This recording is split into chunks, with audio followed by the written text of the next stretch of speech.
আজকের গল্প লেখিকা সুচিত্রা ভট্টাচার্যের লেখা ছোট গল্প উট পাখি। জীবনে প্রথম এ ধরনের আজগুবি কথা শুনল কল্যাণী। ঘরে ফিরে বেশ কিছুক্ষণ নাড়াচাড়া করল শব্দটাকে নিয়ে। আজ হঠাৎ এমন একটা কথা জিজ্ঞাসা করলো কেন মানুষটা? এমনি এমনি? না মনে কোনো কুচিন্তা আছে? কুচিন্তা শব্দটা কারেন্ট মারার মতো ঝনঝনিয়ে দিল সারা শরীর। মানুষটা শেষ পর্যন্ত এই ছিল মনে? না না, তাই বা কী করে হয়? তেমন মানুষ তো নয় সে। তবে কি জানি বাবা, পুরুষের মন কখন যে কি মতলবে থাকে। অনেকক্ষণ উদাসভাবে জানলার ধারে দাঁড়িয়ে থাকে কল্যাণী। হামাগুড়ি দিয়ে অন্ধকার গুটি গুটি ঢুকে পড়েছে ঘরের ভেতর। কার্তিকের বিকেল, রোদ নরম হওয়ার আগেই গলতে শুরু করে। গলে গলে মিশে যায় কাঁচা অন্ধকারের গায়ে। পূবমুখ ঘরের সামনে এক ফালি বারান্দা। সকালের রোদ বারান্দাতেই থমকে থাকে। বেলা বাড়ার সঙ্গে সঙ্গে দিন শুকিয়ে ফ্যাকাশে মেরে যায় ঘরের ভেতর। এদিকের জানলা দুটোর পর্দা তুলে রাখলে দুফালি আকাশ তবু যা হোক ছিটে ফোঁটা আলো ছিটিয়ে দেয়। পর্দাও আবার সবসময় তুলে রাখা যায় না। পাশেই খাটাল, গোয়ালাগুলো খড়ের ছাউনি তুলে ওখানেই ঘরদোর বানিয়ে নিয়েছে। খাটালের দিক থেকে এক ঝাঁক মশা হঠাৎ সানাই বাজিয়ে ঢুকে পড়ে ঘরের মধ্যে। কল্যাণীর চমক ভাঙে। রোজই এ সময়ে সে ঘরে ধুনো দেয়, ঠাকুরের আসনে সন্ধ্যাবাতি জ্বালে। ছেলে মেয়ে দুটোও ফিরবে এবার। উনুনে আঁচ পড়বে, এক কাঁড়ি রুটি করতে হবে এখন। পর্দা নামিয়ে বারান্দায় আসতে আসতে একরাশ কাজের ভাবনা তার চিন্তাটাকে আলুথালু করে দেয়। ঝিমধরা মেজাজে সে উনুনের খোলে জ্বলন্ত কাগজ পুড়তে থাকে। একটু পরে ধোঁয়া ছুটবে গলগলিয়ে। ওই মানুষটার ঘরের সামনে দিয়েই তাকে যেতে হবে উঠোনে উনুন নামাতে। মুহূর্তে মনস্থির করে নেয় সে, না, মানুষটার সঙ্গে আর বেশি মেলামেশা করাটা ঠিক হবে না। বাপির বাবা জানতে পারলে কুরুক্ষেত্র হয়ে যাবে। রাখাল রোজকার মতোই সন্ধ্যের মুখে বাড়ি ফেরে। শার্টের বোতাম আলগা করতে করতে বলে, আজ বুঝলে একচোট খুব হয়ে গেল বড়বাবুর সঙ্গে। বাপি আর বেবি মেঝেতে ছড়িয়ে বসে লেখাপড়া করছিল। বাবার ফুরফুরে মেজাজ দেখে তারা নড়ে চড়ে বসে। শালা তেলুয়া, অফিসারকে তেল মারতে রোজ শালা 11টার মধ্যে খাতা ভেতরে পাঠিয়ে দেবে। কল্যাণী চিমনির কাঁচ পরিষ্কার করছে। আজ শুক্রবার, ঠিক 10টায় কারেন্ট যাবে। অন্যান্য দিন এসব কথার পিঠে সে কিছুই বলে না, চুপচাপ শুনে যায়। আজ একটু বেশি উৎসাহের সঙ্গে স্বামীর কথায় তাল দিয়ে ওঠে। কেন, তোমাদের বড়বাবুর চোখ নেই? বাস ট্রামের কি অবস্থা টের পায় না? রাখাল এমনিতেই বাড়ি এসে অফিসের গল্প করতে বেশি ভালোবাসে। এখন কল্যাণীর কথায় পরম মেজাজে পিঠ চুলকোয়। এই কে বলে? আজ তো এই নিয়েই অফিসে দারুণ ফাটাফাটি। শুয়োরের বাচ্চাটাকে বেশ একচোট দিয়েছি, আর শালা আমার পেছনে লাগতে আসবে না। বাপি বেবি খিলখিলিয়ে হাসে। রাখাল হঠাৎ যেন সচকিত হয়। এই, তোরা কি শুনছিস হাঁ করে? পড়াশোনা কর। কল্যাণী বারান্দায় যাবার আগে ঘাড় ঘোরায়। পড়াশোনায় মন আছে ওদের? সারাদিন শুধু খেলা আর শয়তানি। বাপি ভয়ে ভয়ে বলে, অঙ্কটা বুঝতে পারছি না বাবা, জেঠুর কাছে যাব। না, গমগমিয়ে ওঠে কল্যাণীর গলা। কোথাও যেতে হবে না, ঘরে বসে পড়ো, কোনো আবদার নয়। রাখাল অবাক মুখে তাকায়। কেন, যাক না। শিবেনদা তো একা শুয়েই আছে মনে হলো। তারপর কি মনে হতে গলা নামায়। টাকাটা বাড়ানোর কথা বলেছিলে নাকি ভুলে গেছো? কল্যাণীর বুকে এক ঝাঁক চড়ুই পাখি দাপাদাপি শুরু করে দেয়। মানুষটার নাম শুনলেই কেন যে কাঁপন ধরছে শরীরে। একা ঘরে শুয়ে আছে, তার মানে আজ ছাত্র ঠ্যাঙাতেও বেরোয়নি। এসবের মানে কি? বাবার কাছে অনুমতি পেয়ে বাপি বেবি দুজনেই বেরিয়ে গেছে ছুটে। রাখাল পায়খানায় ঢুকেছে। চায়ের জল চাপিয়ে অন্যমনস্কভাবে বসে থাকে কল্যাণী। জল ফুটে বাষ্প বার হয়। রুটি টুটি শেষ করে উনুনে গুঁড়ো কয়লা দিয়েছিল। গনগনে আঁচ চাপা পড়ে ঈষদ উষ্ণ হালকা গরম নিঃশ্বাসের মতো বুকে মুখে উত্তাপ ছড়ায়। কল্যাণী তখন প্রায় পালিয়েই এসেছিল মানুষটার কাছ থেকে। সেই থেকে বুকের বিশ্রী দাপানিটা কিছুতেই কমছে না। ছি ছি, এসব কি শুরু হলো তার মনের ভেতর? ঘুরে ফিরে বারবার সেই এক অসতী চিন্তা। কি অদ্ভুত প্রশ্ন। কল্যাণী, তুমি খুব সুখী, তাই না? বলার সময় কেমন যেন শুকনো দেখাচ্ছিল মানুষটাকে। থমকে দাঁড়িয়েছিল কল্যাণী। হঠাৎ এ কথা জিজ্ঞাসা করছেন কেন দাদা? এমনি, কদিন ধরেই কথাটা তোমায় জিজ্ঞাসা করব ভাবছিলাম। কেন? তা তো জানি না। তোমায় দেখে মাঝে মাঝে এ প্রশ্নটা জাগে আমার। কীরকম অপরিচিত কথা সব। কল্যাণীকে কোনোদিন কেউ এমন ধরনের কথা জিজ্ঞাসা করেনি। কেমন যেন কেতাবি কেতাবি। অত বড় বড় সব কথা কোনোদিন ভাবতেও শেখেনি সে। কদিন আগে সিনেমা দেখতে গিয়ে ওরকমই একটা দৃশ্য দেখেছিল সে আর পাশের ঘরের মন্টুর মা। উত্তম কুমার মনে মনে সুচিত্রা সেনকে ভালোবাসে। সুচিত্রা একটা ফুটফুটে ছেলের মা। স্বামী খুব বড় অফিসার, গাড়ি আছে, বাড়ি ঘর ছবির মতো সাজানো, কত আসবাব, কি আলো বাতাসওয়ালা বড় বড় ঘর সব, দামি দামি পর্দা ঝুলছে। সুচিত্রা প্রকাণ্ড একটা ঝকঝকে খাবার টেবিলে একা একা বসে আছে, গা ভর্তি গয়না, ঝলমলে দামি শাড়ি। উত্তম শিবেনদার মতোই দুঃখী দুঃখী মুখে জিজ্ঞাসা করেছিল, তুমি খুব সুখী না? সদ্য দেখা ছবি, এখনো মনে দাগ আছে। কল্যাণী চোখ বুজে নিজেকে সুচিত্রা সেনের জায়গায় বসিয়ে ফেলে। শিরশির করছে শরীর। দূর, সিনেমা কখনো সত্যি হয় নাকি? শিবেনদাও কি বইটা দেখে এসে এসব বলল? কি বোকা মানুষটা। ওসব সিন, ওসব কথা সিনেমাতেই মানায়। কল্যাণী ওভাবে ভাববে কি করতে? কি গো, চা দেবে না? রাখাল পায়খানা থেকে বেরিয়ে বিবিধ ভারতী চালালো। তোমার মুখটা শুকনো শুকনো লাগছে কেন? শরীর খারাপ? না তো। কল্যাণীর চোখ ছলছল করে ওঠে। রাখাল রেডিও বাড়িয়ে দেয়। মন মেজাজ আজ তার কিছু শরীফ আছে। একটা এরিয়ারের বিল অনেক দিন ধরে পড়েছিল, আজ পাওয়া গেছে। ভূপেনরা ভীষণ ধরেছিল মাল খাওয়ানোর জন্য, খুব জোর এড়ানো গেছে। রাখাল খুব হিসেবি। সে জানে গেরস্থ মানুষের রোজ রোজ অত শখ করা ভালো নয়। শখের জিনিস এক আধ দিনই ভালো। শখের কথা মনে হতে সে গলা চড়িয়ে কল্যাণীকে ডাকে, এই, কাল সিনেমা দেখতে যাবে? কি বই? চলো কালই মেরে আসি, মহুয়ায় চলছে। সবাই বলছিল দারুণ বই, জমাটি বেডসিন আছে। তোমার খালি ওই সব। কল্যাণী হেসে ফেলে। নয়তো কি? রাখাল হ্যাঁ হ্যাঁ করে হেসে ওঠে।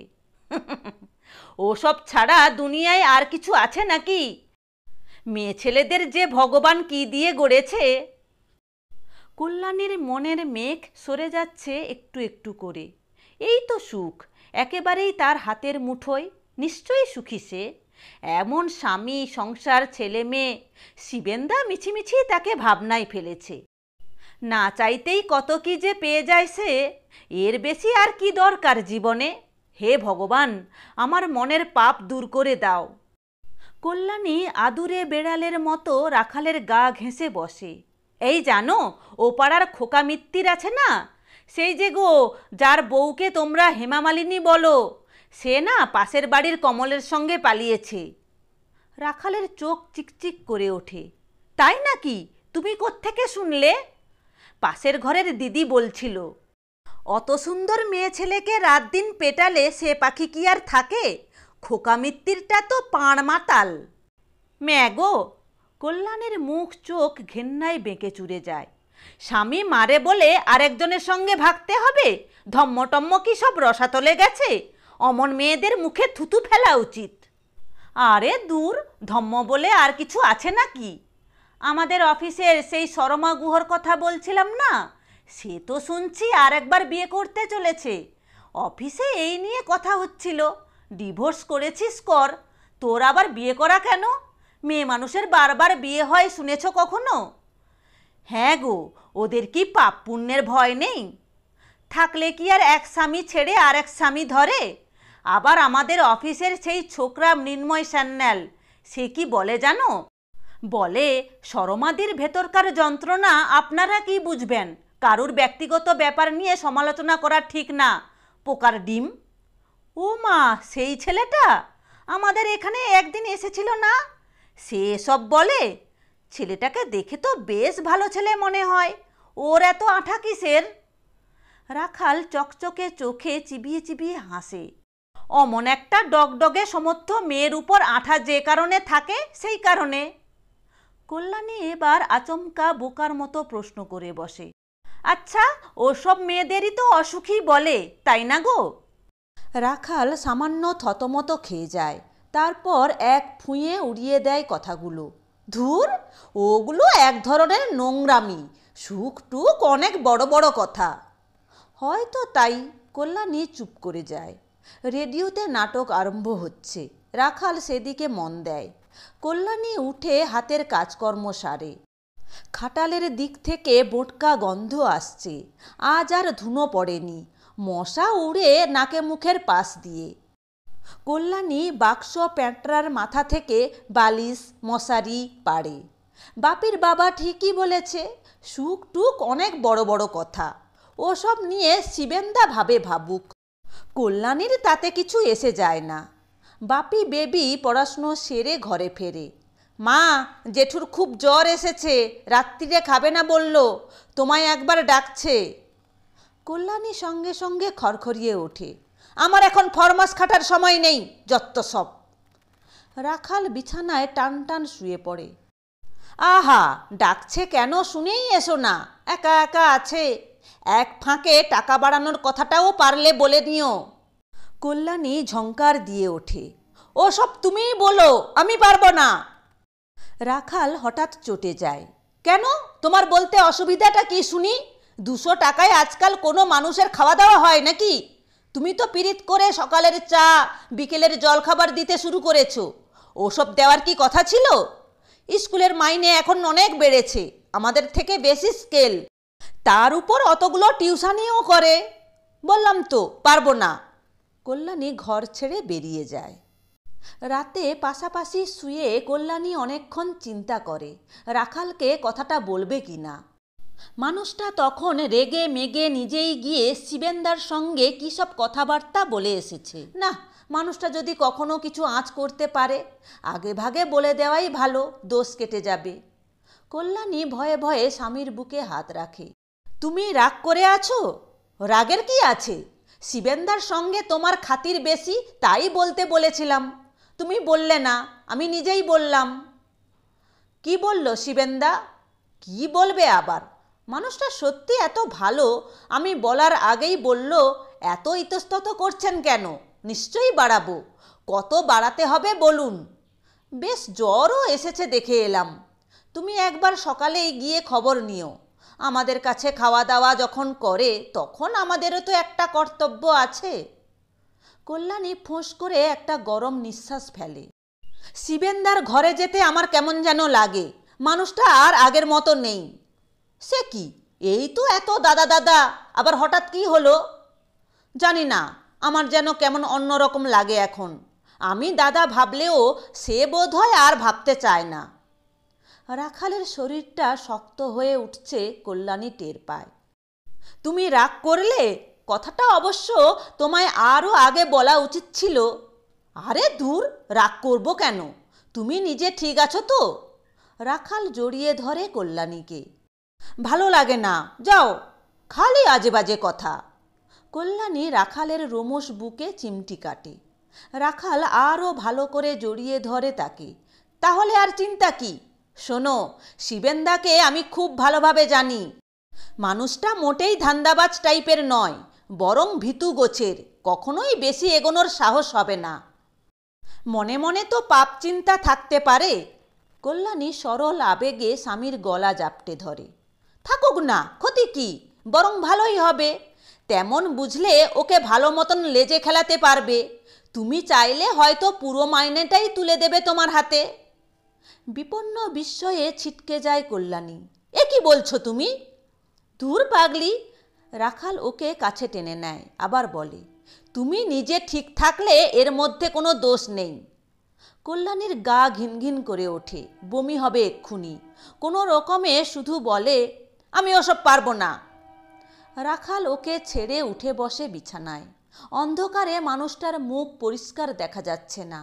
চুপচাপ কিছুক্ষণ বসে থাকার পর রাখাল সাপের গলায় হিসহিচিয়ে ওঠে, তোমাদের এই ঠুনকো সতীপনা দেখলে আমার গা জ্বলে যায়। সংসারের চিন্তা করতে করতে আমি মুখের রক্ত তুলে মরি, আমায় সামান্য একটু সাহায্য করতেও তোমার গায়ে লাগে, যত সব ন্যাকামি। আমিও তো খেটে মরি তোমার সংসারের জন্য। কল্যাণী বলতে গিয়েও সামলে নেয়। উঠে বসে রাখালের কাঁধে মাথা ঠেকায়, কাঁপা কাঁপা গলায় বলে, রাগ করো না গো, তুমি যা চাও তাই হবে। প্রাত্যহিক ক্রিয়ার পর ক্লান্ত রাখাল নাক ডাকে। কল্যাণী উঠে বসে বিছানায়, বেড়ালের মতো নিঃশব্দ পায়ে এসে দাঁড়ায় জানলার গরাদের এপারে। এক ছটাক আকাশ গাঢ় নীল রং নিয়ে ঝুঁকে পড়ে তার মুখের উপর। গুটিকতক তারা জ্বলে নেভে। সামনের খাটালের ম্লান আলোয় গরুগুলোকে দেখা যায়। কল্যাণী অনেক কিছু ভাবার চেষ্টা করে, রাখালের কথা, সংসারের কথা, বাপি বেবির কথা। আস্তে আস্তে তার মস্তিষ্কের কোষে ঢুকে পড়তে থাকে শিবেন্দা, খোকা মিত্তির, সরমা গুহ, রাখালের অফিসের সেই চনমনে ছেলে মৃন্ময় সান্যাল, এমনকি খোকা মিত্তিরের পালিয়ে যাওয়া সুন্দরী বউটাও। কল্যাণী হিসেব মেলাতে চায় অনেক কিছুর, পারে না। চিন্তাগুলো একসঙ্গে তালগোল পাকিয়ে মণ্ড হয়ে যায়। একটাকে অন্যটার থেকে পৃথক করার ক্ষমতা হারিয়ে যায়। গলার কাছে দলা দলা কান্না ডেলা পাকায়। মাথা যেন টকবগে ভাতের হাঁড়ি। তার ভেতরে শিবেন্দার কথাগুলো হাতা খুন্তির মতো অবিরাম পাক খেয়ে চলে। জীবনে এই প্রথম সে নিজেকে প্রশ্ন করতে শেখে, কল্যাণী, তুমি খুব সুখী না?